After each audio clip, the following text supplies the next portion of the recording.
Hello, AP parents and AP students. We're getting down to it now. We're in week 9. Hope everyone's doing well. The work keeps coming in.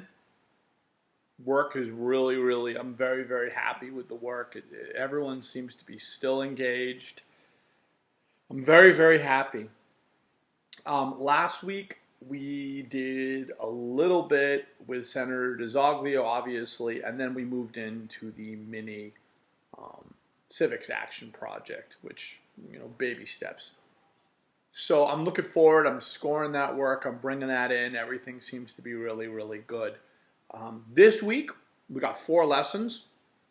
And before we get back into the mini civics action project, the moderator of town meeting, Mr. Mark DeSalvo, who has come in to talk to us previously, him and I met and had a great civics action talk about town meeting, which is coming up in June.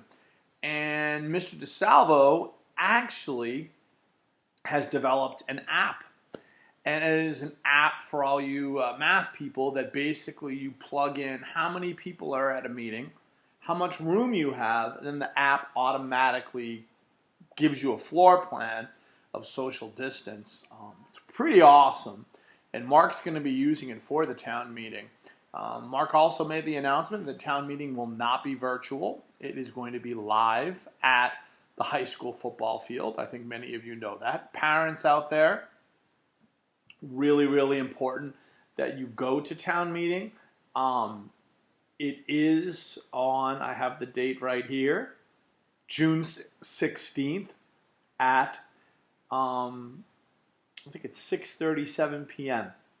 Very important.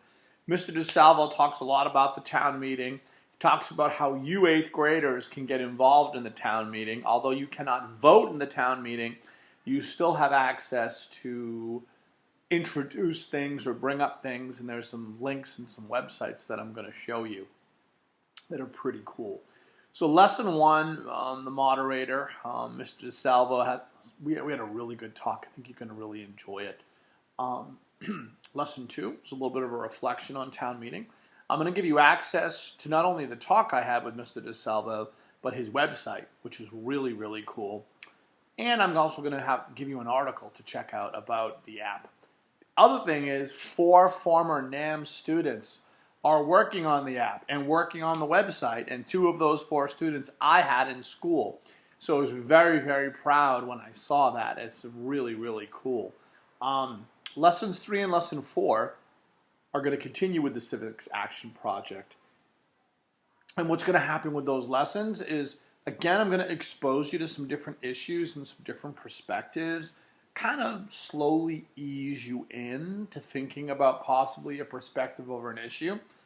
And then next week, which is our last week together in academics, before we get to the end of the year type of things, I'm going to have you try to do a little brainstorming session on what topic would you like to do, which will be really cool. So just to kind of recap for the week, lesson 1, you'll be watching the video. It's about 30 minutes with Mr. DeSalvo about town meeting and local government. Lesson 2, you're going to do a reflection on that. You're going to look at his website. You're going to look at an article.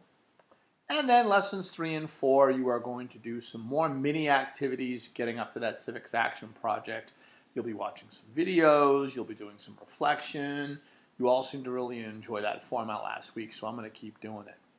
The other thing I wanted to mention to you is, although many of you were very disappointed that Congressman Seth Moulton could not come to our classroom on March 17th, I'm happy to announce here today on June 1st, Congressman Moulton is going to be on a Civics in Action talk with me.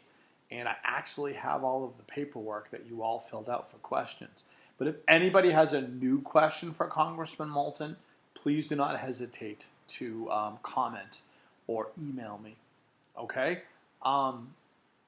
Last week, I did take a drive around North Andover, and I was able to go see all those students that presented at the school committee. I had a little bit of a gift for them that I gave them, and it was socially distanced. It was great seeing them and their families. I'm going to be spreading more gifts this week, and I'm going to be contacting your parents. I'm mainly looking at people that during remote learning really came into their own and really developed as students. I know the live learning, we did do Civics in Action Awards, but these are a little bit different. This is just some people that I really have seen come through during remote learning and the Google Classroom. So your parents out there, please be checking your email, and I am going to be making arrangements to drop things off. Parents, if you're not comfortable with me coming, even with my mask and my gloves and socially distancing, I will gladly mail the gift to your home. All right? Okay, so students and parents, I look forward to another great week. Next week, we're getting into the last week of classes, which is unbelievable. I'm sure I'll have a very mushy video in the next couple weeks for everyone because it's a pretty awesome group of kids and a pretty awesome year that we've had all together. We've been through a lot, from the pilot to the pandemic. We've been through a lot together, and I really feel connected to my students this year. Probably a little bit more so than in most years for a number of things. And even though we haven't seen each other, whether it's commenting on Google Classroom or emails or whatever, I do seem to be connecting with a lot of you, which has been great. Okay, so that's it for the week. I think you all know what you need to do. And I look forward to working with you a couple more weeks. All right? Thank you very much. Have a great week. And as always, parents and students, email me if you have any questions or concerns. I'm here for you to support you. Thank you very much. Have a great week. Bye-bye.